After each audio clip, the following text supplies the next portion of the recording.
सुप्रभात प्यारे बच्चों। आज आप सभी लोग हिंदी वसंत में हम पंछी उन्मुख गगन के ये जो कविता है, इस कविता के जो कवि हैं शिव मंगल सिंह सुमन। दादी माँ ये जो कहानी है, इस कहानी के जो लेखक हैं शिव प्रसाद सिंह। हिमालय की बेटियाँ यह जो निबंध है, इस निबंध के जो लेखक हैं नागार्जुन। और कठपुतली ये जो कविता है, इस कविता के जो कवि हैं वह हैं भवानी प्रसाद स्मिथ। तो आपके एग्जाम में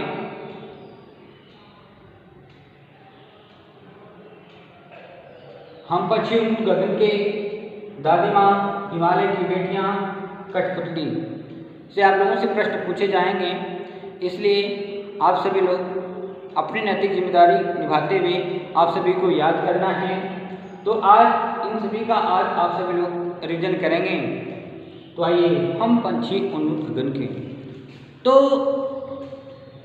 इसमें इस कविता में कवि ने हम शब्द का जो प्रयोग किया है वह पंछी के लिए किया है।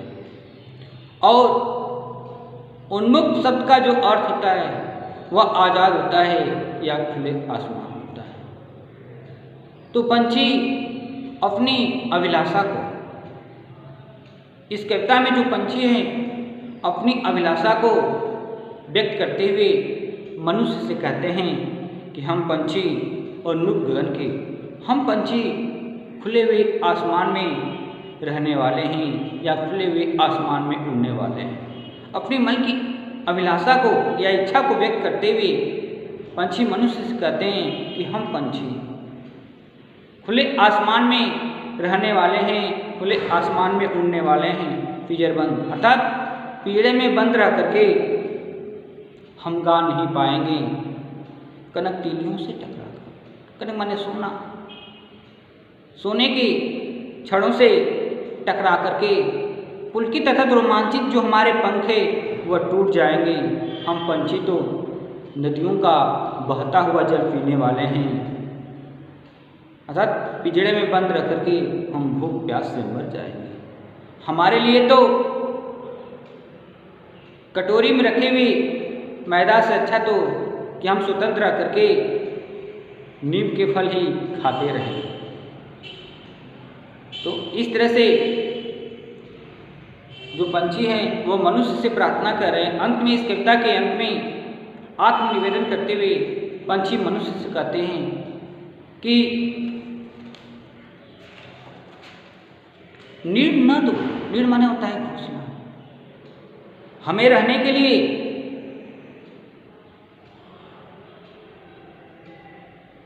घोंसला का जो स्थान है अर्थात जो टहनी है उसे भी काट डालो। हमें रहने के लिए घोंसला बनाने का जो स्थान है टहनी उसे भी काट डालो।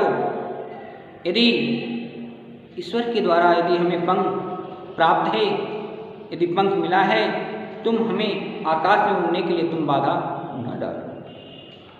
तो इस तरह से जो पंछी है वह मनुष्य से आत्मनिवेदन कर रहे हैं। तो आइए अब आपका प्रश्न अभ्यास है। पहला है कि हर तरह की सुख सुविधाएं पाकर भी पंछी पिंजरे में बंद क्यों नहीं रहना चाहते हैं? क्योंकि जो पंछी होते हैं, चाहे पशु हो चाहे मनुष्य हो, हर को स्वतंत्रता अच्छी लगती है।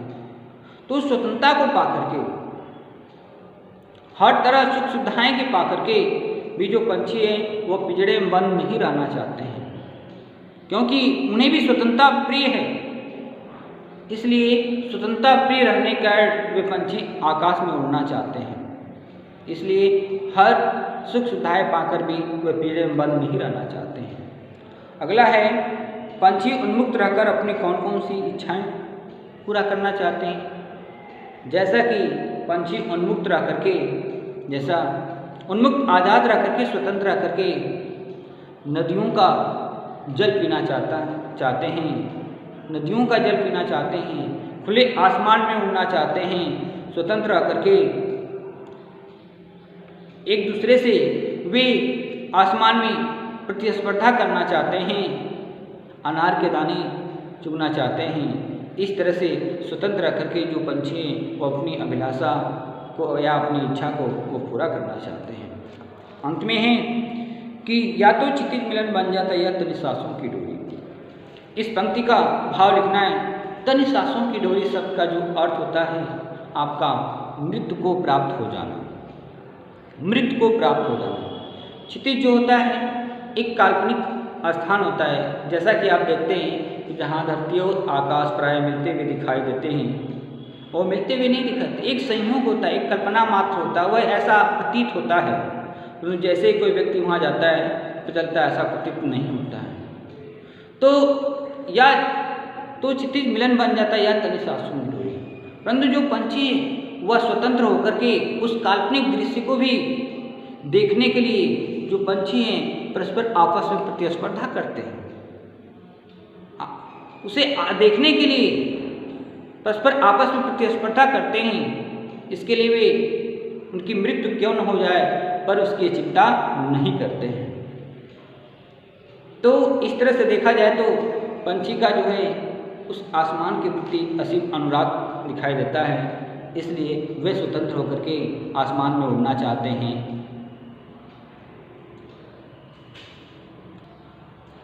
अब आइए दादी माँ, यह एक कहानी है। इस कहानी की जो लेखक है शिव प्रसाद सिंह। तो इस कहानी में लेखक दादी माँ के स्वभाव एवं व्यवहार से वे बहुत ही प्रभावित हैं, इसलिए उनके स्वभाव से प्रभावित होकर के उन्होंने इस कहानी का नाम ही दे दिया, इस कहानी का शीर्षक ही दे दिया दादी माँ। जिस कहानी में लेखक ने यह बताया है कि मेरे दादी का जो स्वभाव था वह सभी लोगों के लिए वह प्रिय था। मेरी दादी माँ का जो स्वभाव था वह सभी लोगों के लिए प्रिय था। घर या बाहर आदि सभी लोग मेरी दादी माँ का वह सम्मान करते थे, क्योंकि उनके अंदर दया की भावना थी। वह प्रत्येक व्यक्ति की संवेदना को वह समझती थी, उसके स्वभाव को वह समझती। जैसा कि लेखक ने बताया है कि जब मेरी उम्र जो थी वो 20 वर्ष की थी, तो मैं नहीं चाहता था कि जो मेरी दादी माँ हैं वह मेरे साथ रहें, परंतु मेरी दादी माँ छाया की तरह वह हर पल वह मेरे साथ रहा करती थी। इसलिए लेखक को दादी माँ का जो प्यार मिला हुआ है वह एक माँ की तरह ही उन्होंने लेखक को प्यार दिया। इसलिए लेखक जब बड़ा होता है दादी माँ के व्यवहार से प्रभावित होता है तो अंत में उस कहानी का शीर्षक ही दे देता है दादी माँ। तो आइए इस कहानी का जो प्रश्न अभ्यास है, इस कहानी के प्रश्न अभ्यास के विषय में आप लोग समझ लीजिए। पहला है कि लेखक को अपनी दादी माँ की याद के साथ साथ बचपन की किन किन बातों की याद आ जाती है। देखा जाए तो इस कहानी में लेखक तो अपने दादी माँ को याद तो करता है, परंतु इससे हट करके देखा जाए तो लेखक जो है अपने मित्रों को भी याद करता है। जैसे जो मित्रों के सामने प्रसन्न करने वाली बातें बोलना व पीठ पीछे मजाक उड़ाना। जैसे मित्र जो होते हैं वो क्या करते हैं, जैसे सामने तो मीठी मीठी बातें बोलते हैं, परंतु बाद में पीठ पीछे वो मजाक उड़ाते हैं। तो लेखक अपने दादी माँ के साथ साथ मित्रों के साथ हुए संवाद को भी याद करता है। खट्टे मीठे वे बात अर्थात संवाद को भी लेखक अपने जीवन में याद करता है, अर्थात उससे भूल नहीं पाता है। कुआर के महीने में, कुआर का मतलब होता है जैसा कि वह बरसात का एक आखिरी महीना होता है। जैसे गांव के जो बच्चे होते हैं बहुत ही चंचल होते हैं, गांव के जो बच्चे होते हैं चंचल होते हैं, तो यह कुआर का जो महीना होता है वह एक बारिश का आखिरी महीना होता है, बरसात का आखिरी महीना होता है। तो तालाब में जो पानी लगे हुए रहते हैं वे बहुत ही गंदे हो जाते हैं, परंतु गाँव के बच्चे क्या करते हैं, अपना शौक पूरा करने के लिए उस गंदे पानी में स्नान करते हैं। इसलिए ज्वर से वह पीड़ित हो जाते हैं, यहाँ तक कि किशन भैया की शादी की जो कुछ रोचक तथ्य थे, लेखक उन्हें भी दादी माँ के साथ उन्हें भी याद करता है। अगला प्रश्न है, दादी की मृत्यु के बाद लेखक के घर की आर्थिक स्थिति क्यों खराब हो गई थी? जैसा कि कहानी में आपको बताया भी है, तब लेखक के दादाजी की जब मृत्यु होती है तो लेखक के पिताजी ने अपने पिताजी अर्थात लेखक के दादाजी के श्राद्ध में आवश्यकता से अधिक उन्होंने धन खर्च कर दिए थे। यहाँ तक कि कुछ मित्रों ने उन्हें धोखा भी दिया था, जिस कारण से इनके घर की आर्थिक स्थिति जो थी वह खराब हो गई थी। परंतु दादी माँ ने उन्हें आत्मबल देते हुए उन्होंने, जब लेखक के पिताजी एक बार निराश बैठे हुए थे तो दादी माँ उनके पास आती हैं और अपने हाथों का निकाल करके उन्हें देती, सोने का कंगन निकाल कर देती हैं। उन्होंने कहा कि बेटा, यह तुम्हारे दादाजी का दिया हुआ एक आखिरी निशानी है, यह मैं तुम्हें दे रही हूँ। क्योंकि जो बुजुर्ग होते हैं उन्हें इतना अनुभव होता है कि वह आगा पीछे अर्थात आगे और पीछे वह नहीं सोचते हैं। तो दादी माँ का व्यवहार ऐसा था कि वह हर एक की संवेदना को वह समझ जाती थी, इसलिए घर में बाहर आदि सभी लोग उनसे प्रेम करते थे। आगे है कि दादी माँ के स्वभाव का कौन सा पक्ष आपको सबसे अच्छा लगता था और क्यों? जैसा कि आप कहानी मैंने बताया, दादी माँ को जब यह समझ आती थी कि गांव में किसी को बुखार आ गया है तो अपना कर्तव्य समझते हुए वे दौड़ी दौड़ी उसके पास चले जाती थी। वे अपना कर्तव्य, इसे वो अपना कर्तव्य समझती थी और दौड़ी दौड़ी चली उसके पास चली जाती थी, क्योंकि उन्हें गांव की कुछ दवाइयों के विषय में उन्हें ज्ञान था।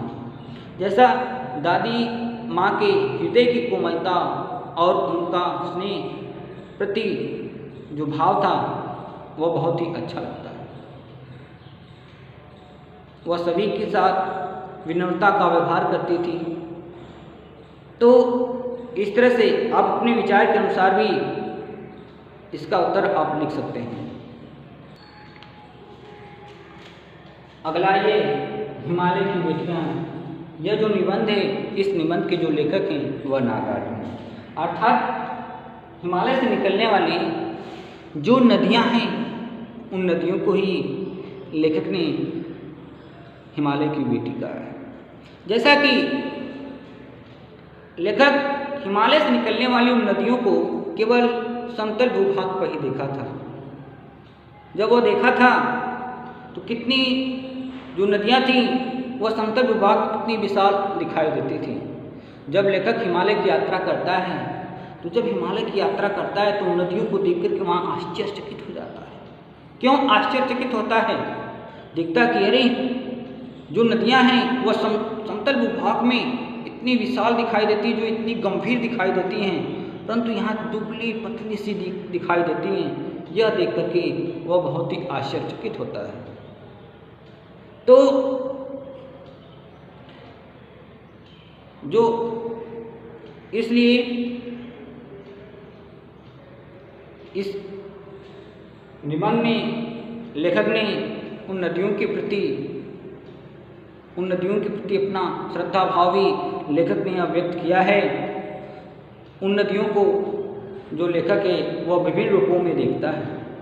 जैसा कि आपका पहला प्रश्न भी है कि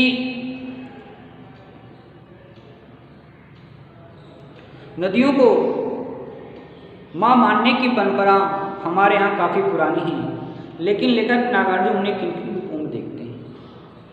नदियों को माँ मानने की परंपरा हमारे यहाँ काफ़ी पुरानी है, परंतु लेखक नागार्जुन नदियों को हिमालय की बेटी व समुद्र की प्रेमिका के रूप में देखते हैं। समुद्र की प्रेमिका की मैंने इसलिए बात कर रहा हूँ, जैसे समतल भूभाग में जैसे इस गंगा नदी को ही देख लीजिए, इतनी विशाल और गंभीर है। जिस धारा में आगे बढ़ती है अंत में चल करके जो समुद्र में जाकर के मिल जाती है। इस तरह से देखा जाए तो समुद्र जो है हिमालय से निकलने वाली उन नदियों का वह हाथ पकड़ लेता है। इस तरह से देखा जाए तो इसमें लेखक ने हिमालय और समुद्र के बीच ससुर और दामाद का रिश्ता भी बताया है।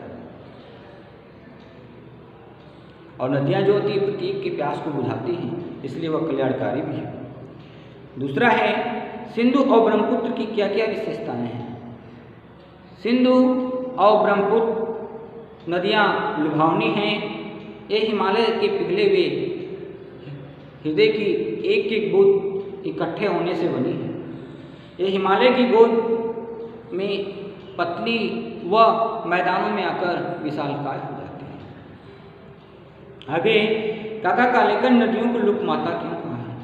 काका कालेकर ने नदियों को लोक माता इसलिए कहा है कि वे जो नदियां हैं कल्याणकारी एवं पवित्र हैं। इस कारण से काका कालेकर ने नदियों को लोक माता कहा है। अगला प्रश्न है हिमालय की यात्रा में लेकर किन किन की प्रशंसा करता है। जैसे हिमालय की यात्रा में गंगा, यमुना, पहाड़ों की घाटियाँ, उपत्यकाएँ आदि की जो लेखक है वो प्रशंसा करता है। अगला है आपका कठपुतली जो कविता है। इस कविता के जो कवि हैं वह हैं भवानी प्रसाद मिश्र। तो इस कठपुतली कविता के माध्यम से जो कवि हैं वह स्वतंत्रता के महत्व को उन्होंने बतलाया है कि मनुष्य के जीवन में स्वतंत्रता कितनी आवश्यकता है, अर्थात स्वतंत्रता के महत्व को उन्होंने बतलाया है कठपुतली के माध्यम से। कठपुतली है जैसा कि मैंने बताया पढ़ाते समय कि काठ की एक लकड़ी है जिसमें धागे बांध करके वह नचाए जाते हैं। जैसा कि आप कठपुतली आप देख भी रहे हैं, यह कठपुतली जिसके आगे और पीछे धागे बंधे हुए जिसके माध्यम से इसे नचाया जाता है। तो इस कविता के माध्यम से स्वतंत्रता के महत्व के विषय में बताते हुए कवि कहता है कठपुतली और इसका प्रतीक कठपुतली को मानता है। इसका जो प्रतीक है वह कठपुतली को मानता है कवि। कठपुतली गुस्से से उबली, कठपुतली गुस्से में आकर के बोली, क्रोध में आकर के बोली कि मेरे आगे और पीछे इतने धागे क्यों बंधे हैं, इन्हें तोड़ दो, मुझे अपने पैरों पे खड़ा होना है। क्यों? क्योंकि वह स्वतंत्र रहना चाहती थी। वह स्वतंत्र रह करके अपने पैरों पे खड़ा होना चाहती थी। इसलिए जब अपने आगे और पीछे धागे देखती है तो गुस्से में आकर के बोलती है कि इसे तोड़ दो, मुझे अपने पैरों पे छोड़ दो, क्योंकि मैं स्वतंत्र रहना चाहती हूँ, मैं आत्मनिर्भर रहना चाहती हूँ। इस कारण से गुस्से में आकर के कठपुतली ने कहा। सुनकर बोली, जब यह बात अन्य कठपुतलियाँ सुनती हैं तो उसके साथ हाँ हाँ में मिला देती हैं, कहती हैं हाँ हमें भी बहुत दिन हो गए हैं अपने मन की बात कहे हुए, अर्थात हमें भी स्वतंत्र होना है।